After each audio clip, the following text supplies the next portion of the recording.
Yo, welcome back. It's your boy AkeelZ STraFe commentating on another video for the Inner Gaming channel.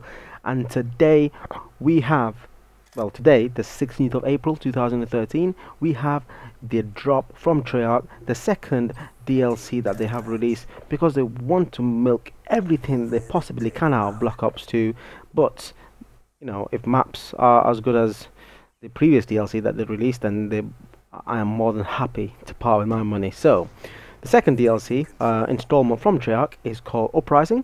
This is my first impressions of the new DLC. This map is called Encore. It's based in London. Well,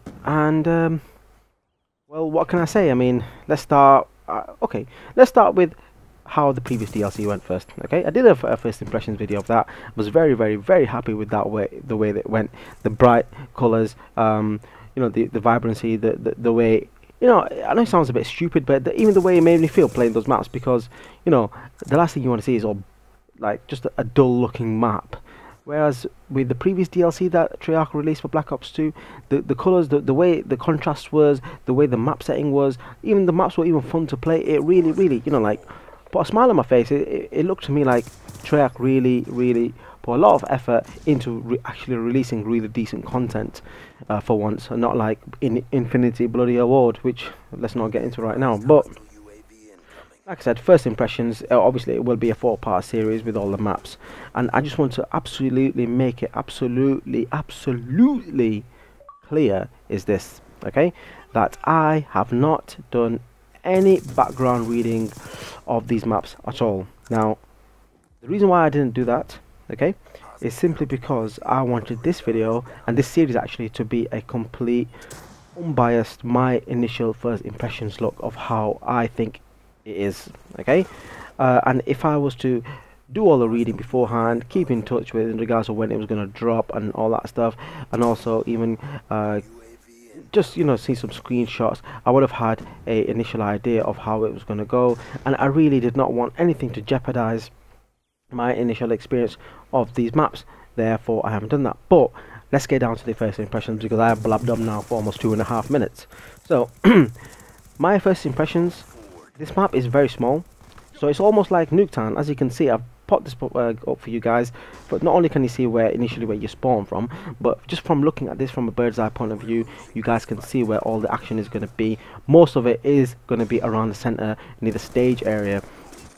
Now, and most likely that's where B flag is going to be for domination. I've not played domination yet on these maps. I just thought I'd get this video out for you guys first, but that's where I'm suspecting it's going to be. I would personally stay on the outside of these maps, of this map especially, and just pick off any stragglers that are sort of wandering around. Anyway, back to the video. Yeah, so you guys got a bird's eye view of that. I'm using the peacekeeper as well. I've got I want to do a review of it first, but there's so many people that have done reviews of the peacekeeper. I just thought it's just a bit pointless. There's nothing that I can say that has not already been said, and there are some very good reviews out there that really go into great depth about this gun. But I don't really want to do that about anything in regards to my reviews. I want to give you my opinion, and like I said, I've not done any background research. You could call that laziness. I don't think so. I mean, there's lots of, you know, if you really want. Well, okay, if I start saying this gun starts at 650 RPM, what the hell does that mean to the average person? How can you sort of compare what 650 RPM is and isn't? You know, unless you're an absolute nerd. You can't. There's no way. So the only way I'm going to do it is I can describe what I think it is, and maybe you guys can gauge or something like that. Anyway, the peacekeeper, I'll discuss that later in the episode, but this map especially, the way it's looking, looks like it's in a stadium. I thought initially it was Wembley Stadium, the where the Olympics was held, guys. No, the Olympics was held at Olympic Stadium, sorry. The Wembley Stadium is the national football stadium for the England football team, or soccer team, or whatever you want to call it. It's called football, so let's just stick with that. But it's not, it looks like it's a concert hall or some sort of stage or something or another, so fair enough. But maps is small. It's not too big. It's not too small actually. It's like just, in fact, it's like mediumly sized. This is actually the stage area. It's about mediumly sized, and I think it's quite good. It's going to be it looks like these maps actually have been geared towards sort of gunning and running SMG people, which in a way I don't like, because I usually the formula is, especially for DLC, is one small map, two mediumly sized maps, and one really huge map for snipers. They haven't really gone with that formula. They've sort of gone away from the mold. It looks like they've gone for the 4 relatively small maps. I'm not sure why. Maybe they wanted to mix it up. I really don't know. But so far so good. The maps look good as always from Treyarch. Treyarch seem to have really upped their game since Infinity Award blew them out of the water with Call of Duty 4. Treyarch really have taken the crown away from Infinity Award being the flagship team in regards to Call of Duty production and the games and stuff like that. And anyone who hates on Treyarch is an absolute fool and a tool. And really, I personally think that you know, they have either another agenda in regards to. I can't believe that guy just quick scored me. I had to watch it back in kill cam. Anyway, but Infinity Award have just been really lazy recently in regards to their programming of the game and adding anything particularly new. It's been absolutely, mechanics have been the same, blah blah blah, and that's why I rate Treyarch at the moment. And even the DLC, they've done a really good job. You can tell that they really put a lot of time and effort. This map, you know, we've not seen anything like this in any of the previous Call of Duties. You could argue that it looks probably like one of those Modern Warfare 3 maps. Not sure what it's called.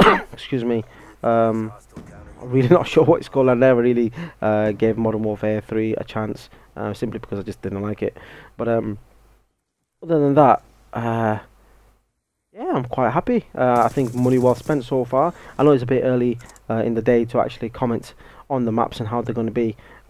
But yeah, unfortunately we lose this game simply because I was more interested in regards to actually checking the game out and getting a feel for the map and sort of commentating on that and giving a good video out. So I really didn't care about my KD, just try to go out there, have a good time with McPhee's. And 13 and 8, not too bad, especially when the first time I have actually played this map.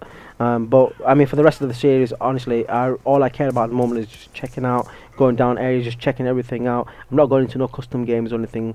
I've just gone straight into matchmaking and just sort of, you know, get a good feel for it. So hope you like the video, guys. I will be releasing the other 3 maps as well that I haven't covered yet at the moment, so stay tuned. And yeah, like, subscribe, and yeah, do all that good stuff. Check us out on Facebook and Twitter.